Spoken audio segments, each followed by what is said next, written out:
I said, oh, pray for peace, there ain't gonna be no peace. They must not have read the Bible. There ain't gonna be peace until Jesus comes back. So don't worry about all that stuff. There's gonna be serious hard times coming on this earth. We've got to learn now, through trials, through testing, who to put our faith in. And the first thing we have to put our faith in, guys, is in each other. We've got to be here for each other. We were just talking about that this morning in our study. We have got to be depending on each other. When one of us is sick, the body's sick. When one of us is hurting, the body's hurting. We need to actually care about others in this church right here when they're going through stuff. We need to care about it. We need to be praying about it. We need to be seeking God. And if God has given us all different talents, and if there's something we can do to help somebody, God gave us our talents for that reason, for the good of the body. And so, really, guys, count it joy when you go through stuff, because when you come out, you're going to be strong enough to be able to, God is setting you up for the next wave that the enemy's going to bring to you. God knows what it is. He's already in tomorrow's watching it happen before we even do. See, he knows what's getting ready to happen, and he's setting you up for it. Be thankful, man, that you'll be able to endure it, because God will never let you endure more than you can handle. God knows. See, that Bible has given us that promise that if we put our eyes on him, nothing will ever happen to us that we can't endure. Because we went through it, and we went through our training, and we went through trials, and God has set us up to be able to have victory. Doesn't mean it's going to be fun, and it doesn't mean the experience is going to be joyful. But you should have joy in your heart in knowing that God will never let you have more than you can bear, and that he's going to allow you to go through this testing. Very important. It's very important to know this when these things start coming at you, because it's, you almost want to say, why me? Why me? I mean, come on. Why am I going through this? You know, whenever I start wanting to sneak off into that area, I think, why Jesus? Why did we do to him what we did to him? He was a perfect guy. And if he is worthy to be killed for what he believes, I mean, this persecution that I'm going through here is nothing compared to that.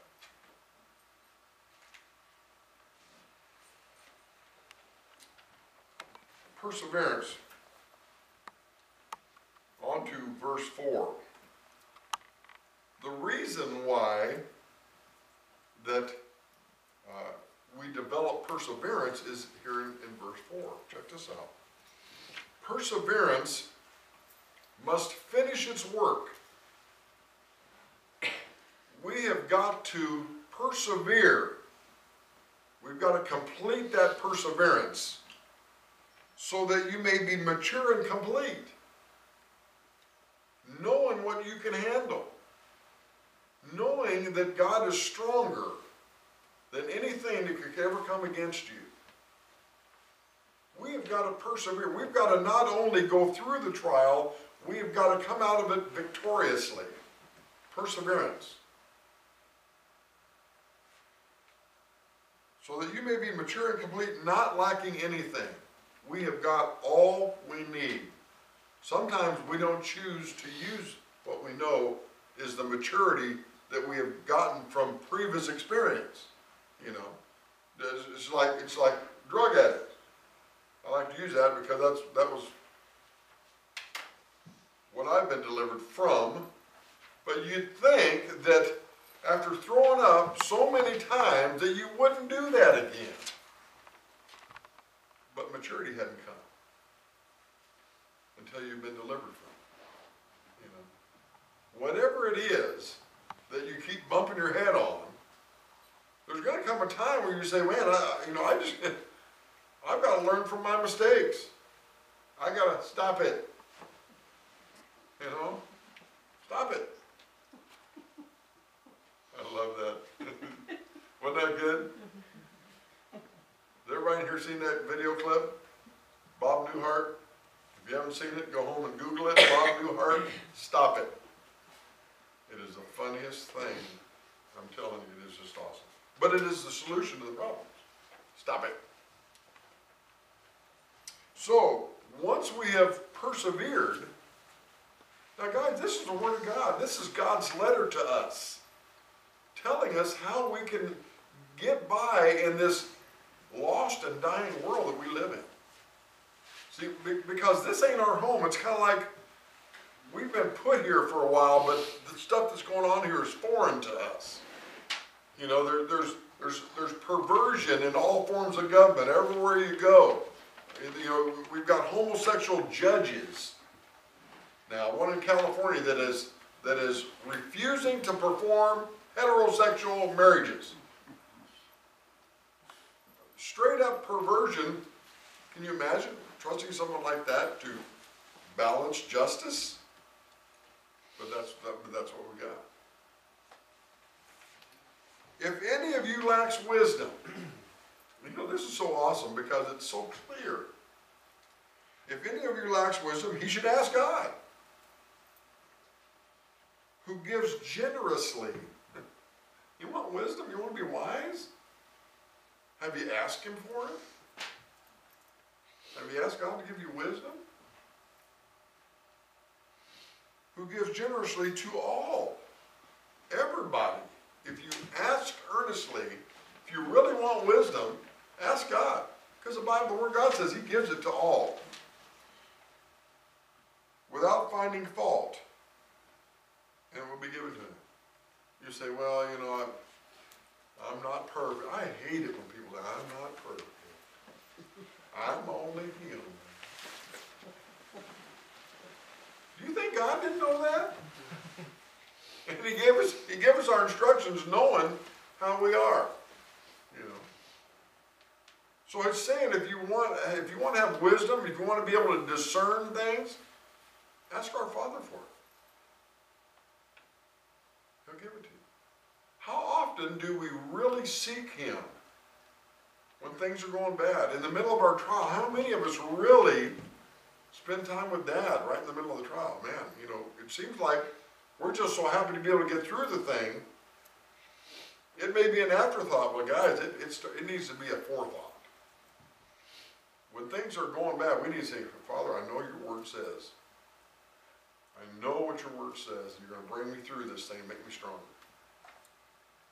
That's what he wants to hear. He just wants to hear from us. You don't have to be beat down by what happens to you. You can be built up by what happens to you.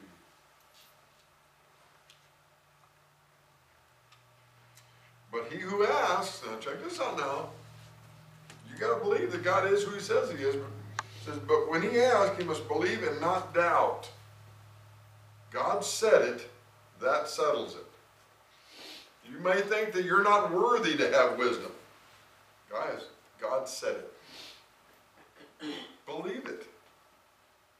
The Word of God is not a lie. There are no mistakes in the Bible. There are some denominations that will tell you that, well, not everything in the Word of God is accurate. I mean, it was written 2,000 years ago. Well, guys, I want to tell you, God was just as smart 2,000 years ago as he is today, and he knew what we'd be living through today. There's a lot of things in the Bible that I don't understand. Don't throw your hands up in the air when you don't understand something. How about you just say, yes, Lord, I know that's your word. I believe it's true. I don't understand it. But guys, we're not God. We're not going to understand everything. You know, we just have to have faith, you know. Faith comes by hearing. We need to be in the Word of God. So, when you're asking God for this wisdom, believe that he's going to give it to you because he said he is.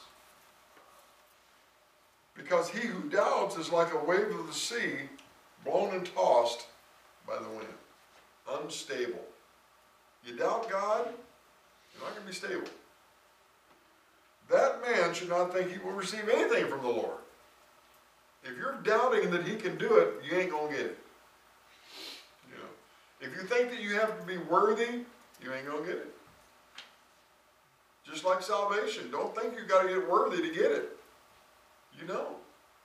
This is a gift of God. Okay?